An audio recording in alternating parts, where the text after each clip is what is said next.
सीतारामन ने बजट के पहले संसद में most awaited document economic survey table कर दिया है। ये सर्वे फाइनेंशियल ईयर के दौरान इकोनॉमी की परफॉर्मेंस और सेहत का एक ऑफिशियल रिपोर्ट कार्ड होता है। चलिए इस बार क्या तस्वीर दिखाई दी गई है उसे समझते हैं। किसी भी इकोनॉमी के लिए सबसे अहम होती है ग्रोथ, और इस सर्वे में वित्त मंत्री ने बताया है कि FY24 में देश की जीडीपी ग्रोथ 8.2% रही है। सर्वे में कहा गया है कि भारत की अर्थव्यवस्था ने कई जियोपॉलिटिकल चैलेंजेस के बावजूद FY23 में ग्रोथ की रफ्तार बनाकर रखी है और इसे FY24 में आगे भी बढ़ाया है। हालांकि अगले साल यानी FY25 में हाई बेस के चलते शार्प डाउनवर्ड रिवीजन है और रियल जीडीपी ग्रोथ 6.5 से 7% के बीच रहने का अनुमान जताया गया है। इकोनॉमिक सर्वे में बैंकों के घटते एनपीए और आम आदमी को राहत पहुंचाने के लिए एलपीजी, पेट्रोल डीजल की कीमतों में कटौती का भी जिक्र किया गया है, जिस पे हम विस्तार से थोड़ी देर में बात करेंगे। महंगाई को काबू करने के लिए सरकार के उठाए गए कदमों की सराहना की गई है।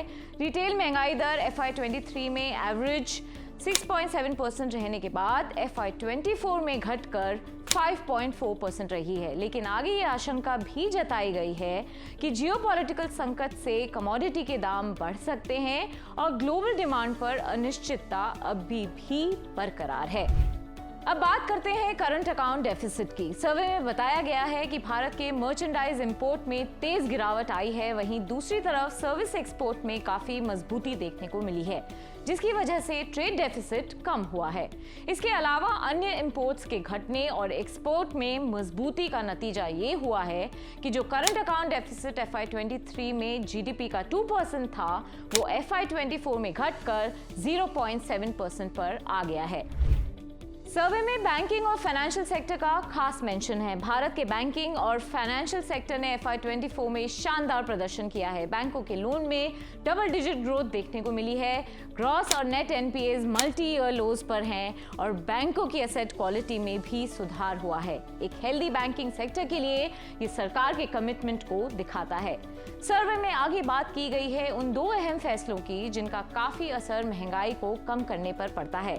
इको सर्वे में बताया गया है कि अगस्त 2023 में एलपीजी की कीमतों में 200 रुपए पर सिलेंडर की कटौती की गई थी। वहीं मार्च 2024 में पेट्रोल और डीजल की कीमतों में 2 रुपए प्रति लीटर की कटौती की गई। सर्वे में जॉब क्रिएशन को लेकर एक क्रिटिकल ऑब्जर्वेशन दिया गया है। बढ़ते वर्कफोर्स को केटर करने के लिए 2030 तक हमें on an average 78.5 lakh non farm jobs हर साल क्रिएट करनी होंगी। तो ये था पिछले साल का रिकैप। अब इस साल की कहानी रिलीज होगी कल, जब वित्त मंत्री संसद में देश का बजट पेश करेंगी। बजट में होने वाले हर एक्शन और उसके रिएक्शन पर हमारी पैनी नजर रहेगी। आपके काम की सारी बातें और फास्टेस्ट अपडेट्स के लिए दिन भर NDTV प्रॉफिट हिंदी से जुड़े रहें।